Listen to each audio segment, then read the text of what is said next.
Disclaimer: if you're thinking about self-harming right now, then stop watching this video. Some scenes in this video might distress viewers. Ready?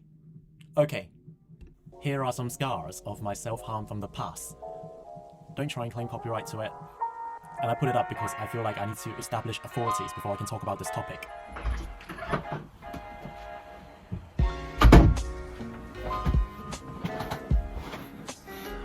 I think a lot of people are wondering about this question: why does people self-harm themselves when life should be so precious?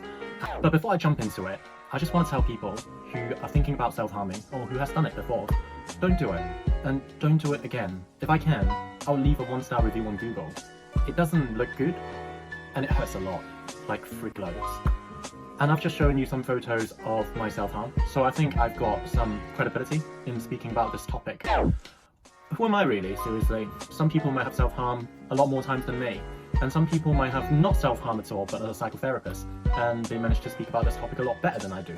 But here you go, I guess that's life, and that's my take on it. I think there are 2 reasons why we self-harm, and the first one has to do with taking away our emotional pain, and the second one has to do with grabbing hold of others' attention, and not just their attention, but their attention to understand us. To understand why we're doing this, why we want to do this in the first place. We want to be heard. But before we jump into it, let's move on to see what mighty Google would have said. From the mighty website mind.org.uk, they mention this: there is no fixed rules about why people self-harm themselves. Self-harming can link to a specific experience, a way to deal with something that's happening or has happened in the past. What is said about no fixed rules though kind of buggles me, because there is for me.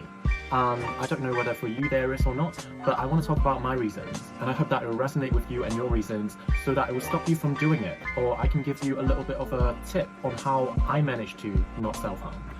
So, jumping into it, for me there are 2 reasons.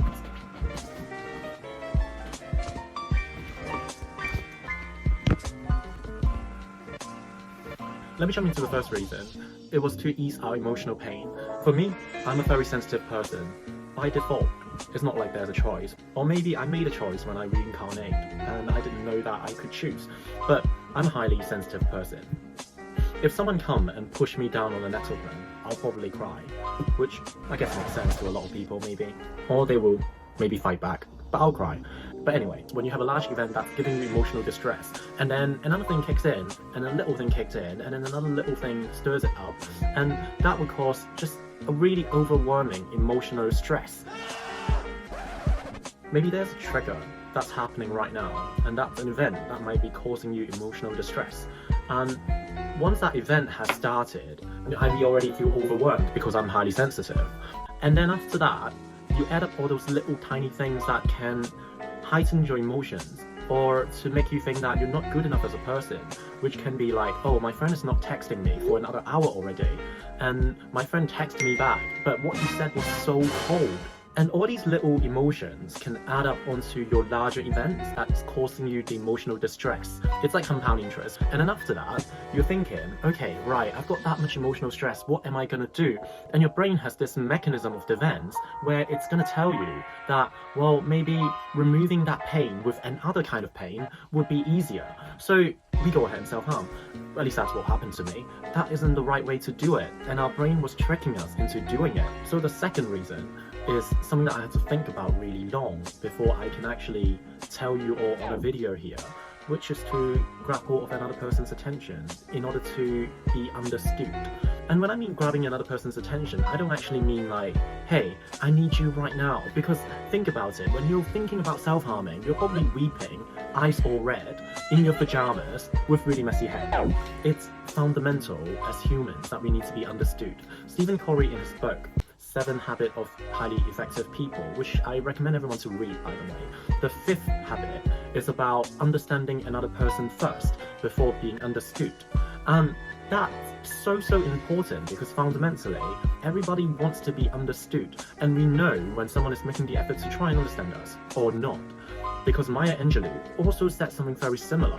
People don't remember what you say, and they don't remember how you say it, but they remember how you've made them feel. And by understanding the other person, that's the only really way to understand how the other person feels and to give the other person the attention that they really wanted. And I'll give you an example with my parents, and maybe to your parents as well, because this is apparently a very common thing that's happening. Have you ever heard your parents saying to you, I seriously don't understand why you're not listening to me. and at times like this, you can tell them back, well, you're not actually going to understand me by ordering me around. And yes, I'm really lucky now that I've got an awakened mother, where if I asked her that same question, she'll be like, hiya, Amma, because she doesn't speak English. I'll talk about the ways of stopping self-harm as well, because I think that's also very important. Alright, so now I've got the scene changed. The ways to stop self-harming. To be honest, I don't really have an exact answer for this. If you're thinking about self-harming, there's always hotlines that you can call them to ask for help, which I've used like many times. I used to call Samaritans literally every night. I just am really thankful that they were there, really.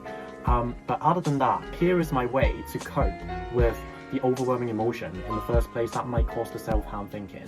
And here is how I think. If you think about the emotional spectrum as 0 to 100, you're probably at around 60 to 70 if you're very high, or maybe 80 to 90 like me. And then you have people here. You have different names to call them, I guess, but I'm not going to name any of them because I don't want to label anyone. But you have dumb people who doesn't really get emotions on this side of the spectrum. And obviously, none of us when we were born gets to choose which side of the spectrum we're on. But here's the thing, if you're on the very high emotional side of the spectrum, then think, when you're very emotional, what would happen if you are on the other side of the spectrum, which you get no emotions at all? And that isn't very pretty. To me, I think living is basically about experiencing.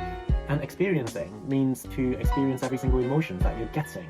Then if you're on the very emotional side of the spectrum, then it's actually great that you can start appreciating the fact that you've got a lot of emotions instead of having 0 emotions at all, which is part of being grateful about things. And I'll leave a link down in the description if you want to learn more about it and know how it can help you. Thank you for watching, everybody. It's difficult to do a video like this because I get self-harm thoughts once in a while, back in the days, not anymore.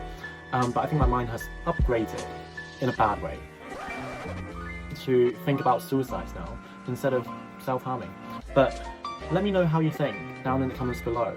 We need to address the elephant in the room and let people know that they are not alone, because it's hard. Life is hard. Life is about suffering, and everything is hard. Alright, the quality here might be a bit worse, but my phone ran out of storage, so I'm just going to finish my words here. People, if you're thinking about dying, you're thinking about self-harming, just don't do it. Just don't do it. Please don't do it. Because I get that as well, and I'm still alive, and I'm telling you that it's not worth it. It's selfish, and it's not thinking about anyone else who cares about you. And I do care about you. If I'm next to you right, I wish I could be next to you right now and tell you that I do care about you, but I can't. But I am here right now and you're watching me, and I just want to tell you that no, don't die, because your life is so important. Every single moment is so important to you and to every other human being that you've interacted with, because fundamentally you're caring, and that's why you feel so much that you feel like you need to go ahead and do that and that. But no, don't do them, because the fact that you're feeling like you want to do them makes you a good person as a whole. Thank you for watching, and I'll see you in the next one. Thanks. Thank you for watching, everybody. If you liked the video that you've just finished watching, then you might like this one as well. Or subscribe to me. It's free, and hopefully it will help you a little bit with your mental health too.